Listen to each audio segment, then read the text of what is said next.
Hi everybody, it's Crazy Homemaker here. I am making my favorite go-to dinner for a quick meal.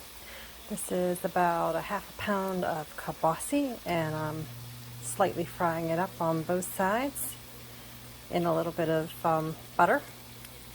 This is the first part. Putting you on hold. I guess I should say this is beef kielbasa. It's homemade from a grocery store in Pennsylvania, and this is where we buy most of our kielbasa from because we like the good stuff. And next step, this is pretty much as good as I fry this up, just enough to give a little color. And now I have veggies, and I've got about a quarter cup of celery, half cup of onion, I like lots of onion, and about an eighth cup of green pepper. I'm going to put that in there to fry that up. Let that stir until this cooks down a bit, because we're going to put it in the oven. I already have an 8x8 pan spray, non-stick cooking spray. I don't like that stuff too well, but I have it, and it's a little bit better than hydrogenated anything. So, I'm going to let this cook down, and I'll be back in a few minutes.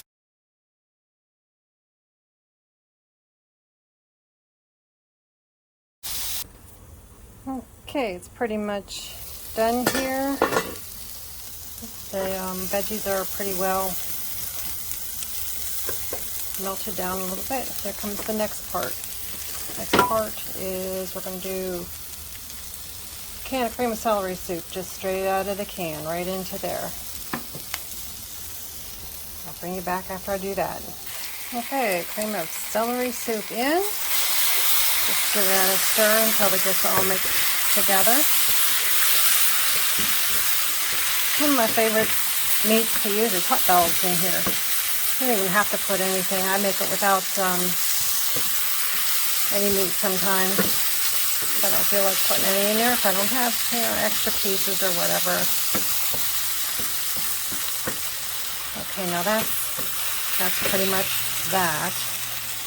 And about a cup of cheese. This is Velveeta. I didn't have the shredded cheese like I normally do.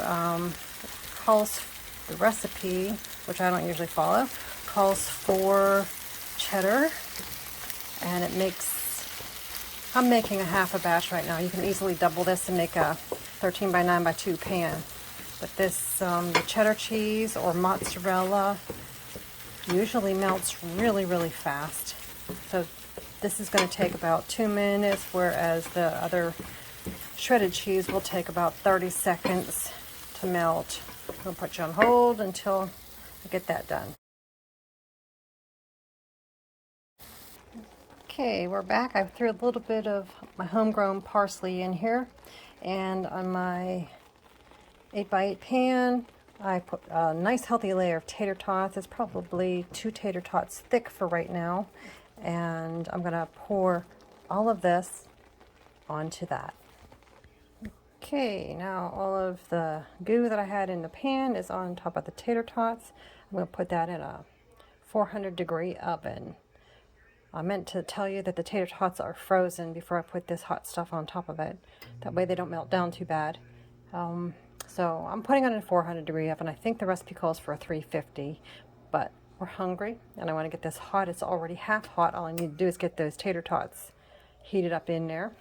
And I'll bring it back and show you the finished product. After about 20 minutes, I had to chunk a piece of aluminum foil over top of it so it wouldn't get too brown too quickly. That's just me being impatient at 400 degrees. Might have to crank this down to 375 or 350. Sorry, that's the dishwasher. Okay, it's been about 40 minutes. The edges are bubbly. You could probably see that bubbling.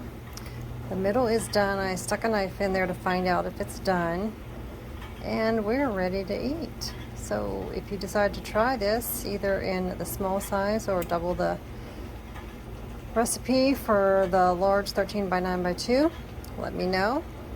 And leave me a comment as to if you tried it and if you like it. Not everybody's going to like it, but I sure do. Thank you for stopping by. See you later.